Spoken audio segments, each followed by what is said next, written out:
For decades, the public saw smiles, handshakes, state banquets, and carefully choreographed royal appearances. What they did not see was a far quieter battle unfolding behind palace walls, a battle fought without speeches, without public confrontations, and without a single direct accusation.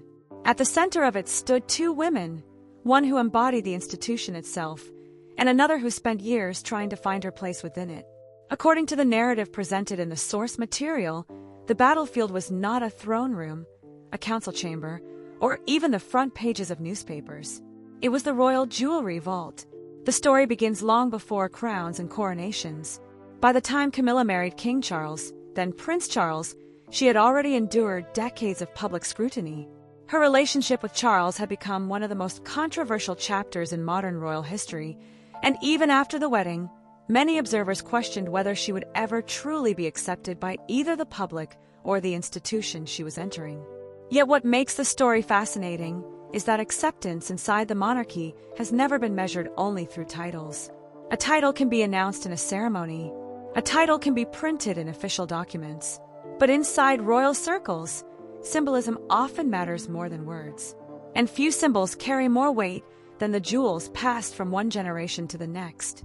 Each necklace, tiara, bracelet, and brooch represents far more than wealth. These pieces are connected to queens, princesses, marriages, victories, tragedies, and entire eras of British history. When a royal woman wears a particular jewel, she is not simply wearing diamonds. She is stepping into a legacy. That is why the decisions surrounding those jewels matter so much. According to accounts described in the source material, one of the earliest signs of tension appeared shortly after Camilla entered the family as Charles's wife. During preparations for an official engagement, she reportedly selected jewelry from the royal collection, only to be informed that the pieces had not been authorized for her use. The incident allegedly ended with the jewelry being removed before the event proceeded, creating what some viewed as an unmistakable reminder of where authority truly rested inside the monarchy. Whether viewed as protocol enforcement or something more personal, the moment carried a message. The Queen controlled access. The Queen decided what could be worn. And the Queen determined who would represent the history attached to those pieces. That distinction would become increasingly important over the years. Because while Camilla received access to many impressive jewels, some of the collection's most meaningful and emotionally significant pieces remained out of reach. The source describes a pattern in which historically important jewels associated with former princesses of Wales or beloved royal figures appeared elsewhere instead of being connected to Camilla's public role. At first glance, such decisions might appear insignificant. After all, what difference does one necklace make in a family that possesses hundreds? But inside royal culture, the answer is simple. Everything. Because every loan tells a story. Every appearance sends a signal. Every photograph becomes part of history. And history remembers symbols long after it forgets explanations. That is what made the next development so remarkable. As the years passed, another royal figure was steadily rising in prominence. Catherine, Princess of Wales. Unlike Camilla, Catherine entered the royal family under dramatically different circumstances. She arrived as the future wife of Prince William, the direct heir to the next generation of the monarchy. Public affection for her grew rapidly, and many royal observers began to see her as the future face of the institution. Then something unusual started happening. Certain jewels connected to royal history began appearing on Catherine. Not just decorative pieces, not just beautiful diamonds, but items carrying deep institutional meaning. The kind of pieces that instantly spark conversation among royal historians and palace watchers. Each appearance seemed small on its own. One necklace, one tiara, one state banquet, one official portrait. But viewed together, a larger pattern appeared to emerge. And with every passing year, that pattern raised the same uncomfortable question. Was this simply normal royal succession at work? Or was Queen Elizabeth quietly revealing her vision of the monarchy's future without ever speaking a word? Because if the source material is correct, the most significant move was still ahead. A single necklace would eventually appear on Catherine's shoulders, a piece so deeply connected to the Princess of Wales' legacy that its reappearance would send shockwaves through royal circles and begin what many viewed as the clearest signal yet about where the crown believed the future truly belonged. And when that necklace emerged from the vault after years of silence, it wasn't Camilla wearing it.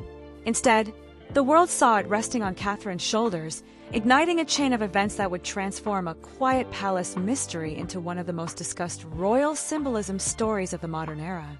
The moment that necklace appeared around Catherine's neck, the conversation inside royal circles changed completely. For years, Queen Alexandra's wedding necklace had remained hidden from public view. Historians knew its importance. Palace watchers knew its history. Yet the public rarely saw it. Then, suddenly, it reappeared during one of the most important diplomatic events on the royal calendar, and it was not being worn by Camilla. To understand why that mattered so much, you have to understand what the necklace represented. This was not simply another piece of jewelry sitting in a vault. It was one of the defining symbols associated with the Princess of Wales tradition, a role that had carried enormous emotional and political significance inside the monarchy for generations. Every major royal era leaves behind certain objects that become inseparable from the people who wore them. This necklace was one of those objects. When Catherine appeared wearing it, palace observers immediately recognized the symbolism. Nobody from Buckingham Palace issued a statement. Nobody stood behind a podium to explain the decision. No royal source publicly clarified what message, if any, was intended. But the photographs spoke for themselves. And inside the monarchy, photographs often communicate far more effectively than words ever could. For many royal watchers, the image seemed to suggest something larger than a simple jewelry loan. It appeared to show where institutional confidence was being invested. The future Princess of Wales was being associated with some of the most meaningful treasures in the collection, while the woman, who legally held the senior title, remained absent from that particular legacy. Whether intentional or not, the public drew its own conclusions. And that was precisely what made the situation so powerful. The monarchy has always understood the value of symbolism. A carefully chosen seat at a state dinner can become a headline. A balcony appearance can dominate news coverage for days. A single photograph can shape public perception for years. Jewelry works exactly the same way. Every jewel carries a story. Every story carries a message. And every message becomes part of the institution's larger narrative. Then came an even more sensitive issue. Because there was one piece that carried emotional weight unlike anything else in the collection. Not because of diamonds, not because of value, but because of Diana. Few royal images are more recognizable than those of Diana, Princess of Wales, wearing the Cambridge Lover's knot tiara. During the 1980s and 1990s, the tiara became one of the defining visual symbols of Diana herself. Millions of people around the world associated that sparkling crown with her image, her popularity, and ultimately her legacy. After Diana's death, the tiara carried enormous emotional baggage. Anyone who wore it would inevitably be compared to her. Every photograph would revive memories. Every appearance would trigger headlines. It was not simply a royal jewel anymore. It had become part of a national memory. That is why what happened next attracted so much attention. For years, the tiara remained largely absent from public view. Then, after a long period of silence, it appeared on Catherine. To many observers, the decision felt almost inevitable. Catherine was married to Diana's eldest son, Prince William. She represented the next generation of the monarchy. Public affection toward her was steadily growing. In the eyes of many royal supporters, the transition seemed natural. Yet there was another side to the story. If someone had expected that iconic tiara to eventually appear on Camilla as Princess of Wales, that expectation was now effectively over. The visual link had been established. The public embraced it immediately. And once the connection between Catherine and the Lover's knot became fixed in public consciousness, reversing it would have been almost impossible. The symbolism was simply too strong. But the pattern did not stop there. According to the source material, other highly personal pieces followed similar paths. Jewels associated with Diana, gifts connected to Queen Elizabeth's own marriage, and historically significant necklaces gradually appeared on Catherine during major engagements and public events. Each appearance may have looked routine to casual observers, but among dedicated royal followers, every choice was carefully noted. Then came one of the most astonishing examples of all, the Nizam of Hyderabad necklace. Among royal jewelry experts, this piece occupies almost mythical status. Frequently described as one of the most valuable jewels in the royal collection, It is associated with some of Queen Elizabeth's most iconic images from the early years of her reign. It is the kind of necklace that immediately commands attention the moment it enters a room. When Catherine appeared wearing it, the reaction was immediate. Photographs spread across newspapers, television broadcasts, and online platforms around the world. Again, there was no dramatic announcement.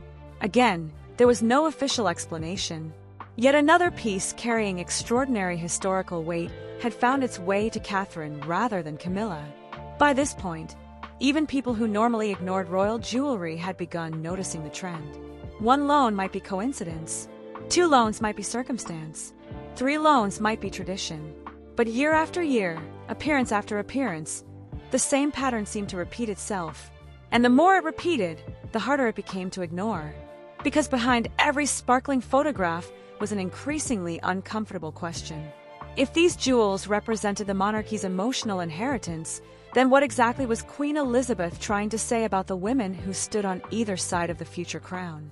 And as the years passed, that question only became more difficult to answer, especially when the tension reportedly reached a point where even Charles himself could no longer ignore what was happening behind the palace walls.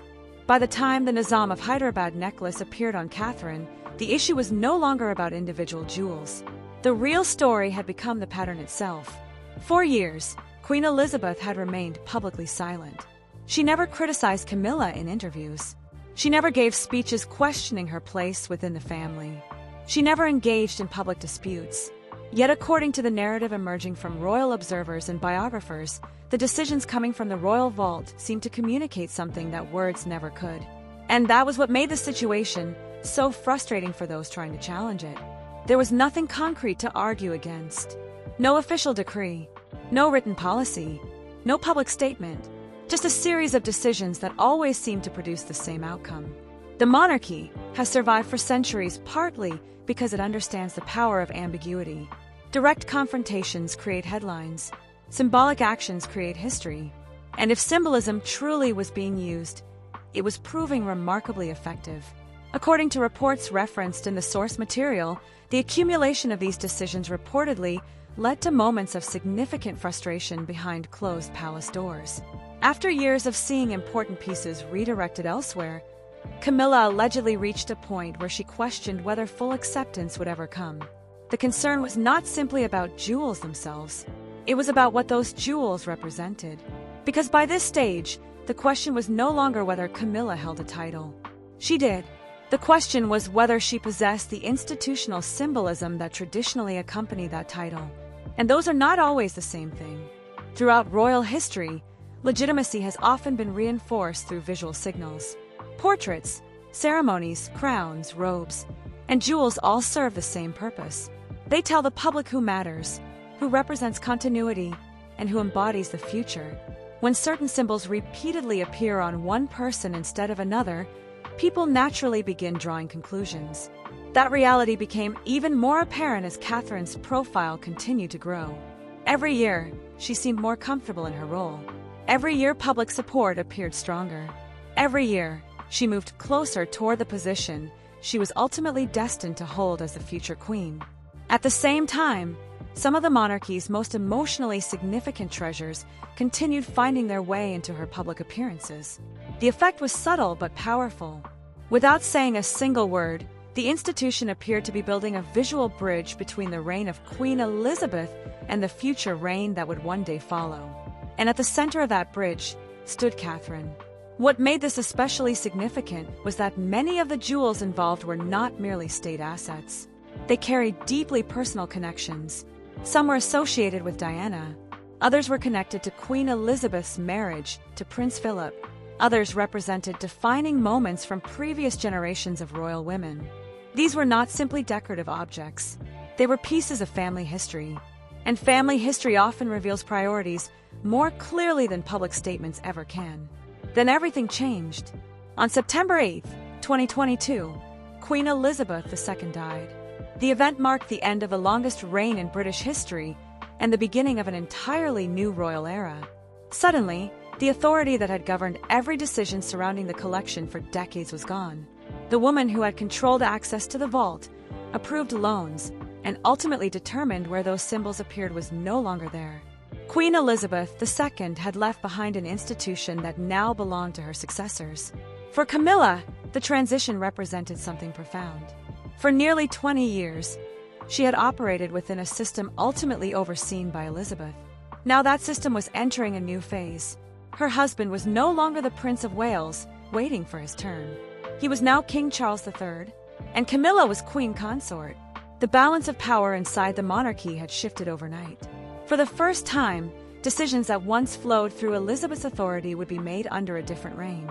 Royal watchers immediately began wondering whether that change would become visible.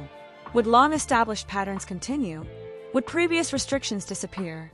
Would Camilla finally gain access to pieces that had remained out of reach for years? Those questions lingered for months. Then came a moment that many observers interpreted as a direct answer.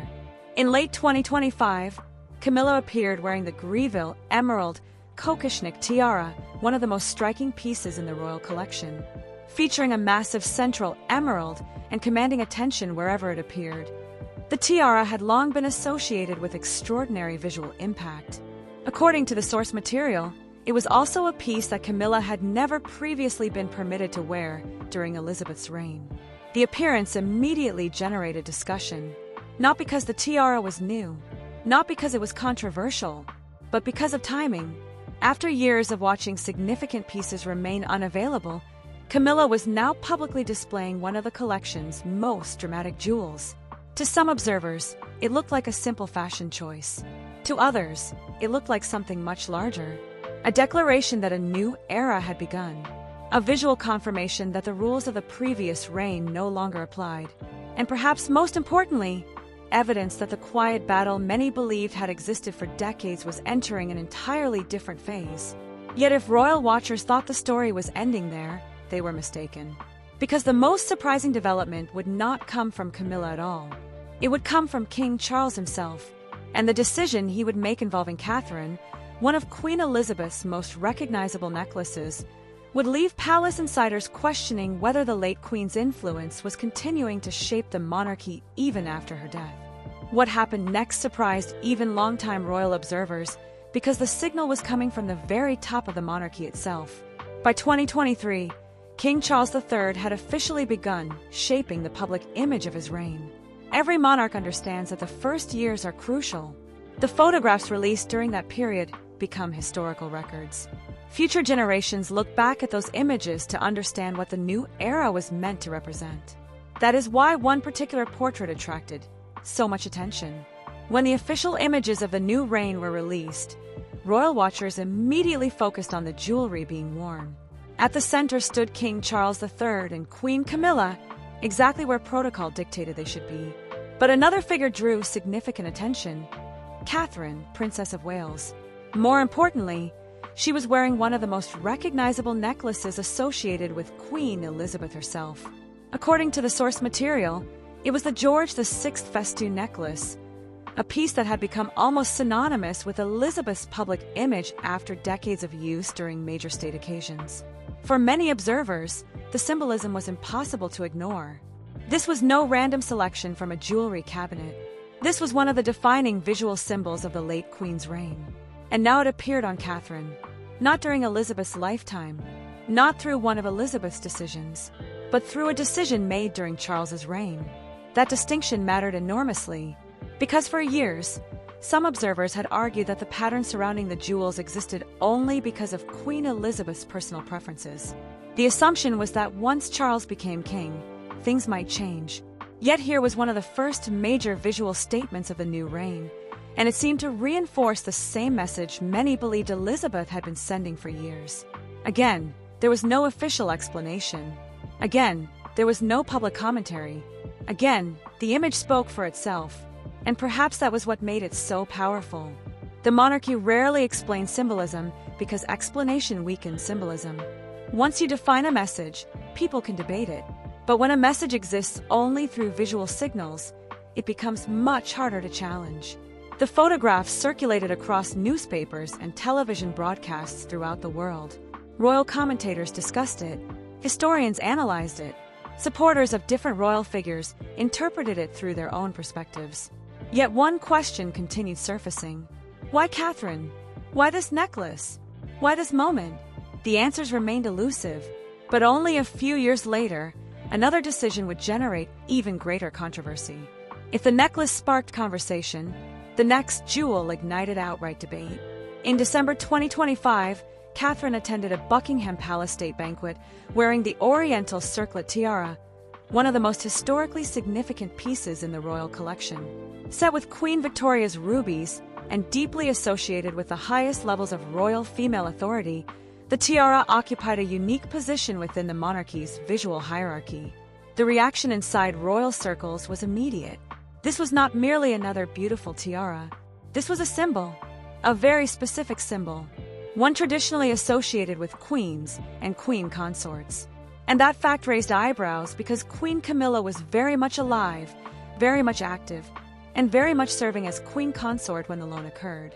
For royal historians, the significance was difficult to overlook. The monarchy runs on tradition. Tradition creates predictability. Predictability creates stability. When something appears to break from long-standing expectations, people notice. And they notice this.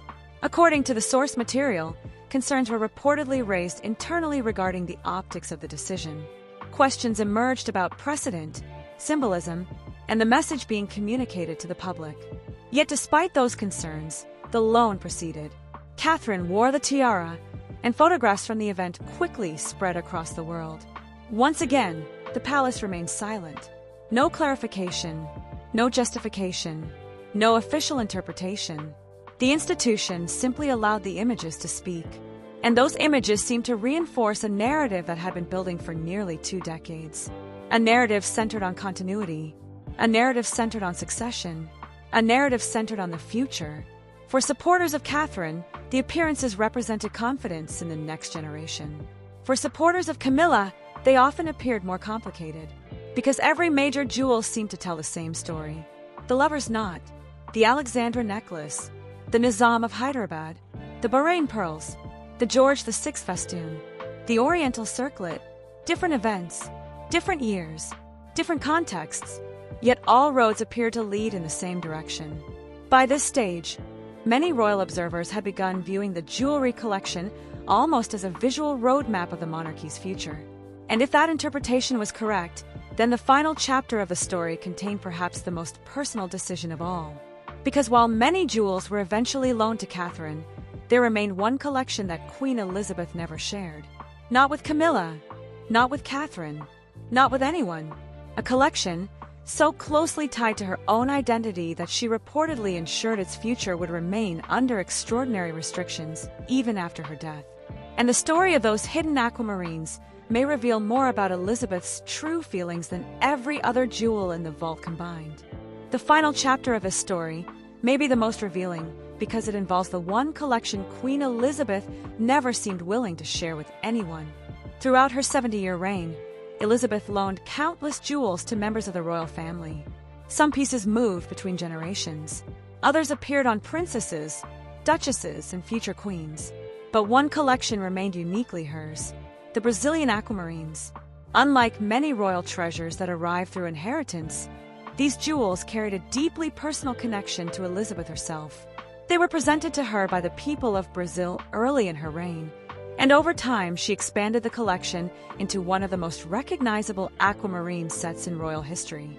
The necklace, earrings, and tiara became inseparable from her image during some of the defining moments of her monarchy. What makes the story remarkable is not that Elizabeth wore them. It is that nobody else did. For decades, the aquamarines remained almost exclusively associated with her. They did not become regular loan pieces. They did not circulate among senior royal women. They remained tied to one person in one reign. Then Elizabeth died, and something unusual happened. The jewels disappeared, while other famous pieces continued appearing at state banquets, diplomatic receptions, and official portraits. The aquamarines remained absent from public life. Their silence immediately attracted attention among royal watchers who had spent years tracking the movement of important pieces within the collection. According to the source material, Elizabeth reportedly viewed these jewels differently from many of the other items in her possession. Rather than seeing them as transferable symbols of office, she allegedly regarded them as personal reminders of a specific period of her life and reign. Whether that interpretation is entirely accurate or not, the practical result remained the same. The aquamarines stayed hidden, and because they stayed hidden, they became the final piece of evidence supporting a theory that had been building for years. The theory was simple. Queen Elizabeth understood the language of symbolism better than almost anyone alive. She knew that speeches would be forgotten, interviews would fade, headlines would disappear, but photographs endure. Photographs become history, and history remembers what people see far more clearly than what they hear. That is why the jewelry vault occupies such a fascinating place in royal storytelling. Whether one agrees with the conclusions drawn in this narrative or not, the pattern itself is difficult to ignore. Again and again, some of the collection's most emotionally resonant and historically powerful pieces appeared on Catherine. Again and again, certain symbols bypassed Camilla. Again and again, the palace allowed photographs to circulate without offering explanations. Perhaps it was coincidence. Perhaps it was tradition. Perhaps it was strategic planning for the monarchy's future. Or perhaps it was something even more deliberate. That is the mystery at the heart of the story. Because Queen Elizabeth never publicly attacked Camilla. She never condemned her. She never challenged her title. Instead, if this interpretation is correct, she chose a far subtler method. She controlled access to symbols. She controlled access to history. And she controlled which royal women became associated with the most powerful visual legacies of the crown. By the time the world noticed the pattern, decades had already passed. The decisions had already been made. The photographs had already been taken. And the message, whatever that message truly was, had already become part of royal history. Today, Camilla is queen. That fact is recorded in official documents, recognized by governments around the world, and secured within the history books. Yet the enduring fascination with this story comes from a different question entirely. When future generations look back at the images that define the final years of Queen Elizabeth's reign and the opening years of King Charles's reign, whose face will they associate with the monarchy's most powerful symbols? The answer to that question may ultimately reveal more about the future of the House of Windsor than any royal announcement ever could. And perhaps that is exactly why this story continues to captivate royal watchers around the world. If you enjoyed this deep dive into the hidden symbolism, private rivalries, and untold power dynamics inside the royal family, make sure to like this video, subscribe to the channel, and turn on notifications so you never miss our next royal investigation. And tell us in the comments, do you believe Queen Elizabeth was deliberately sending a message through the royal jewelry vault, or were these simply traditional royal decisions that observers have interpreted as something more? We'd love to hear your thoughts. Until next time, thank you for watching.